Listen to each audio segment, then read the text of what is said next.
Dreamworld is fighting back against a lawsuit from relatives of people killed on one of its water rides.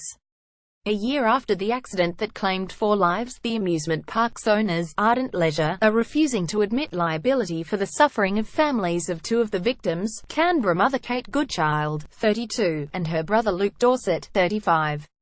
The funeral at St Christopher's Catholic Church in Griffith for Kate Goodchild and Luke Dorset. Photo Carleen Mini Queensland authorities are considering whether to impose penalties over the deaths, having recently finished investigating the Gold Coast theme park.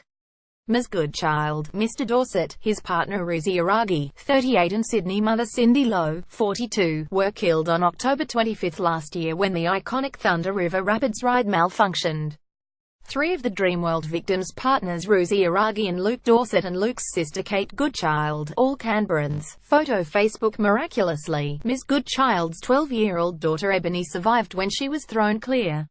Ms Goodchild's partner, David Turner, who had been watching the ride from nearby with the couple's 8-month-old daughter, Evie, leapt into the water to reach his family. Kim Dorset, mother of Ms Goodchild and Mr Dorset, has detailed the anguish still felt by the family, saying getting out of bed is a major achievement 1 year on from the tragedy. Lawyers for a number of family members, Canberra law firm, Orlick Civil Law, last year gave Ardent Leisure Limited notice of their intention to make claims for damages for personal injury, wrongful death, and loss of dependency arising from the accident. 3 of the 4 Dreamworld victims were Canberrans Kate Goodchild, Luke Dorset and Ruzi Aragi. Ardent has also received a notice of claim with respect to the estates of Ms Goodchild and Mr Dorset. More than 10 months later, Ardent Leisure continues to deny liability for the majority of the claims. However, lawyers for Ardent Leisure, Moray Agnew, have admitted liability for Mr Turner's personal injury claim. It also admitted the fatal accident had been caused because of the theme park's failure to switch off the ride before the rafts collided.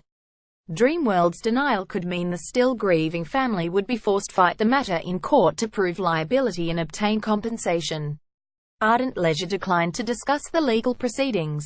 As you appreciate, this is a week of great sensitivity, and out of respect for the victims and families, it is not appropriate to engage in the discussions regarding the issues, a statement said. However, Ardent Leisure said Dreamworld planned to respectfully and thoughtfully acknowledge the 1-year anniversary of last year's tragedy.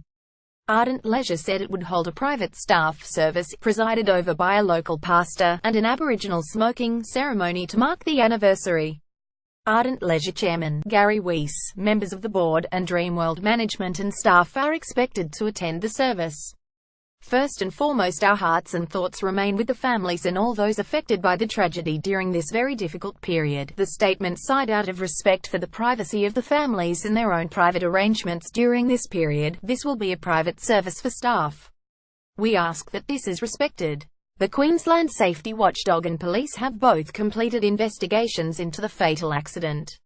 A Workplace Health and Safety Queensland spokesperson said Queensland Industrial Relations Minister Grace had been briefed on the findings of the investigation. Ms Grace said it was now a matter for Workplace Health and Safety Queensland to determine the legal consequences, which could include penalties of 6 years jail and fines of almost $4 million. The safety watchdog said it would not publicly release the findings while it considered what the legal consequences of the investigation are, including whether any charges should be laid. That process is expected to take several months. Given the possibility of pending legal action, the investigation report cannot be released nor further discussed at this time, a QHSQ spokesperson said. Queensland Police confirmed it had also completed its investigation and forwarded the report to the coroner. Police reportedly recommended no criminal charges be laid over the tragedy. However, the coroner has the final say over whether any staff will be charged. Earlier this month, the Queensland government passed tough new industrial manslaughter laws, increasing maximum penalties of 20 years imprisonment for an individual or maximum fine of $10 million for a corporate offender.